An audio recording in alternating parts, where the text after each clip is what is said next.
Now we're going to be discussing email requests. So first, our agenda for this lecture: why focus on email requests? What is context analysis? What are some request strategies that we can use in email? And then go over an email request assignment, this assignment for the unit. So first off, why do we focus on requests? Well, the reason we focus on these is because messages of request are relatively frequent. They happen a lot. That's something that we usually use email for.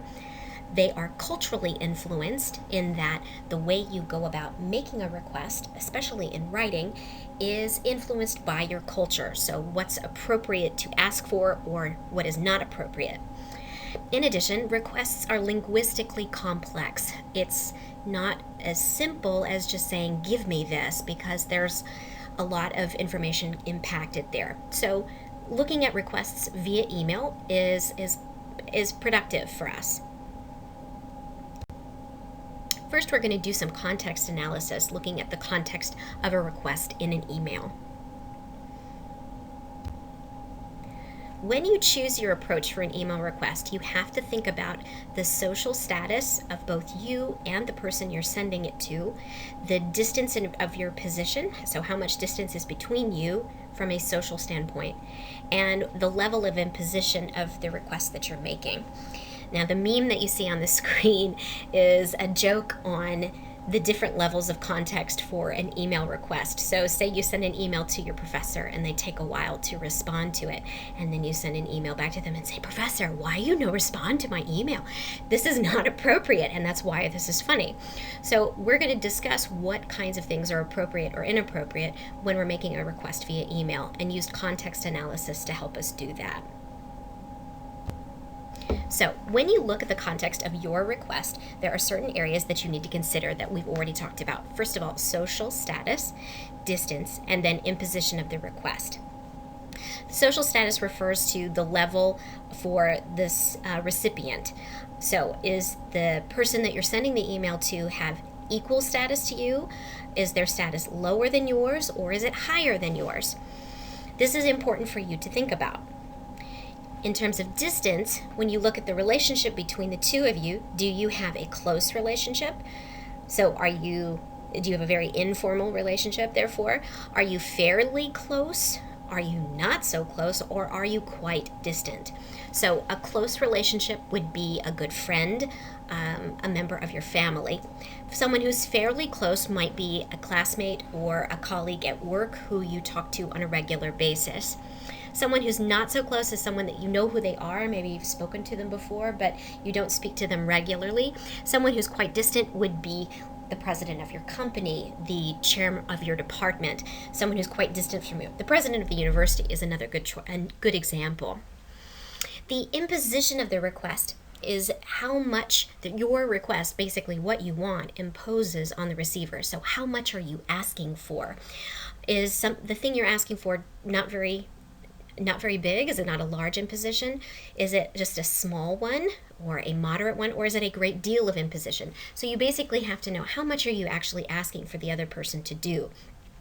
Note that imposition is not dependent upon the social status or the distance of the person that you're emailing to. So even if you're emailing a person who has equal status and is relatively close to you, if you're asking them for something very large, if you're asking them for a lot of help, you still need to have increased formality and more hedging or softening language. So look at the different levels here. We've got level 1, level 2, level 3, and also level 4. The higher the number, the more formal and more soft your language needs to be. Let's look at how to soften our language when we're looking at our email. In order to soften languages, we need to think about different strategies for requests. So what is a strategy? A strategy is a tool that we use in language to help us do something we need to do well. A request strategy helps us to soften language or make a request less direct and more polite. This is also called hedging.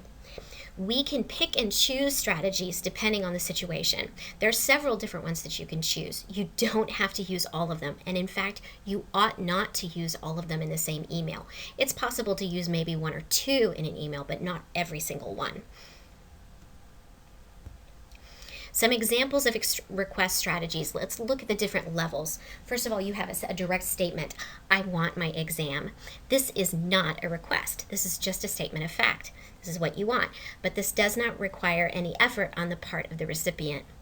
A direct request, can I get my exam? Can you tell me my grade? These are very direct.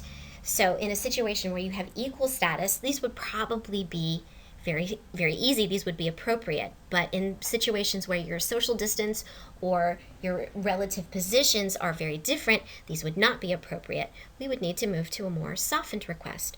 Could I get my exam, please? If you have time, could you tell me what my grade is?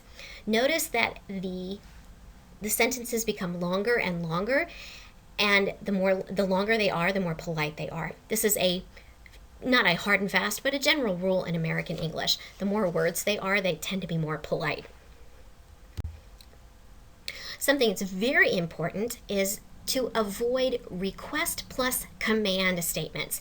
These are not polite. So in other words, just putting the word please or I need at the beginning of a statement does not make it polite.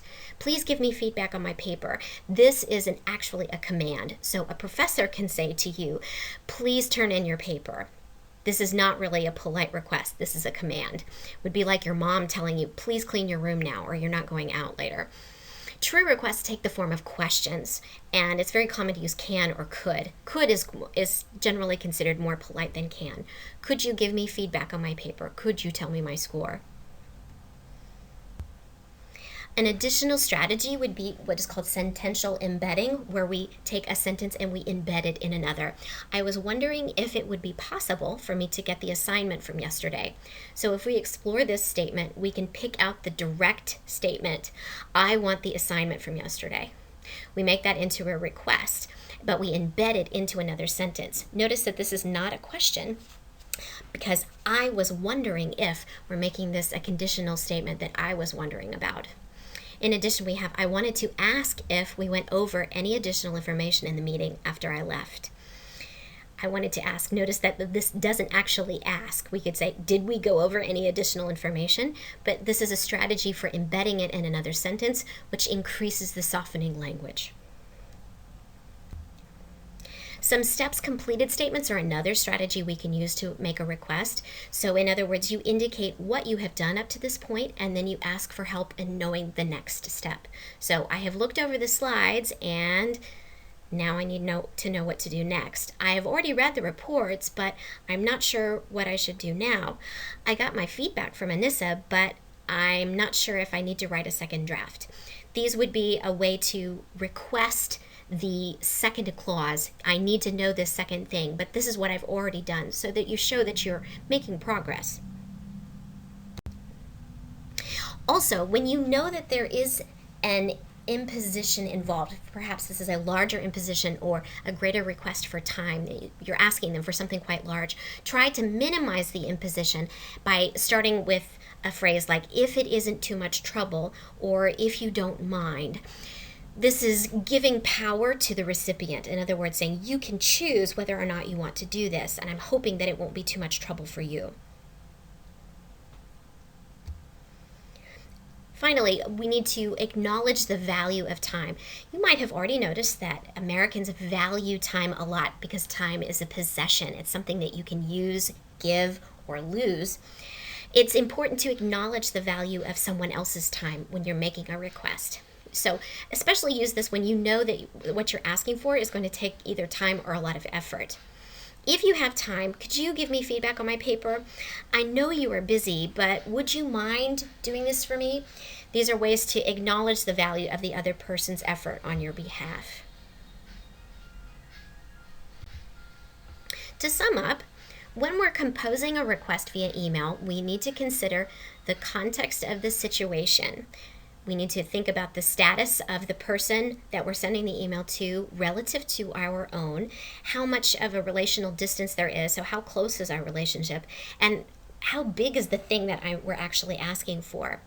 We need to carefully consider the language that we choose and how formal we need to be, and choose some specific strategies and make sure that we avoid any please plus command language.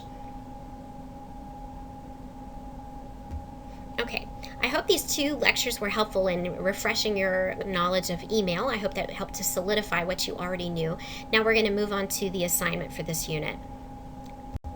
It's pretty simple. All you're going to need to do is write a formal email to me requesting feedback on a cover letter like for a job that you're applying for. Please include all of the elements we addressed in the email basics lecture. Analyze the context of this situation. So think about, our relative social status and relational distance, and how much of an imposition you think this request would be. Utilize some appropriate request strategies and send this to my university email address, which you should already have.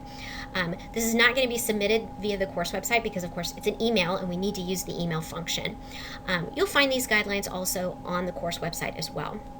If you have additional questions, please feel free to contact me about this assignment or about either of these 2 lectures.